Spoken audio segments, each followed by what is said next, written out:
Klarifikasi dosen Uncok Palopo yang dilaporkan melakukan pencabulan dari belopa.info.id 30 Januari. Beredar informasi terkait adanya pencabulan tindak asusila yang dialami salah satu mahasiswi inisial I, 21 tahun selaku korban dan pelaku merupakan dosennya sendiri P, 59 tahun. Hal tersebut tercuat ke media sosial saat si I melaporkan pelaporan P ke pihak berwajib. Sebelumnya dilansir dari teraskata.com, hal tersebut dilakukan oknum dosen saat meminta korban berinisial I 21 tahun untuk datang mengumpulkan tugas di area sekitar lapangan Pancasila Jalan Anggrek Kota Palopo Kamis 28 Januari sekitar pukul 10 pagi. Keterangan dari Kasubag Humas Polres Palopo AKP Edi membenarkan perihal itu. AKP Edi menyebut korban telah melaporkan oknum dosen tersebut di unit SPKT Polres Palopo. Berdasarkan keterangannya, korban mengaku kronologi terjadi ketika ia diminta datang untuk mengumpulkan tugas. Sebutnya kepada teraskata.com Jumat 29 Januari.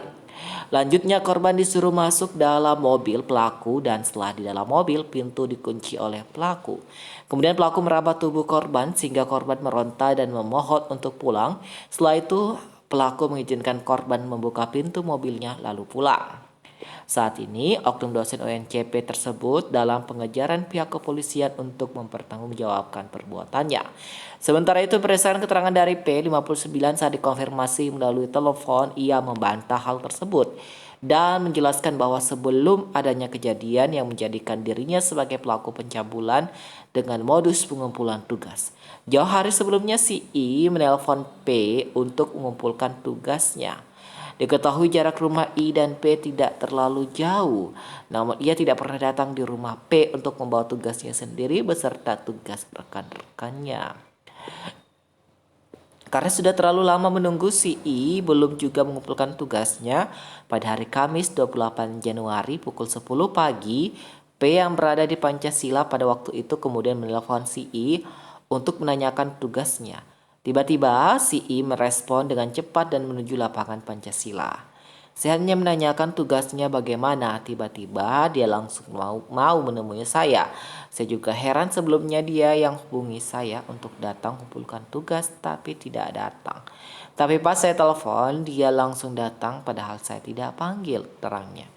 Ia juga membantah bahwa pada saat si I tiba di lokasi dan masuk ke dalam mobil langsung mengunci pintu mobilnya. Saya tidak pernah mengunci pintu mobil saya, bahkan saat di mobil, ia sempat curhat pada saya tentang pacarnya yang melarang ia untuk kuliah, ujarnya. Lebih lanjut, P menjelaskan kalau ia melakukan pencabulan dengan meraba tubuh si I hingga meronta-ronta seperti yang ada di pemberitaan. Tentu orang-orang pasti akan berdatangan karena lapangan Pancasila tempat keramaian. Saat ia ingin keluar dari mobil, ia tidak tahu cara membuka pintu.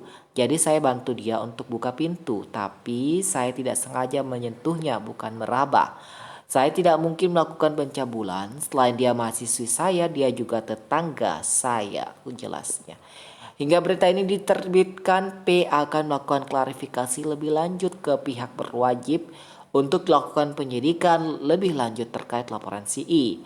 Reporter Yusuf Gerhana, penulis Yusuf Gerhana, dan editornya Alam Akit Tanawa dari belopa.info.id.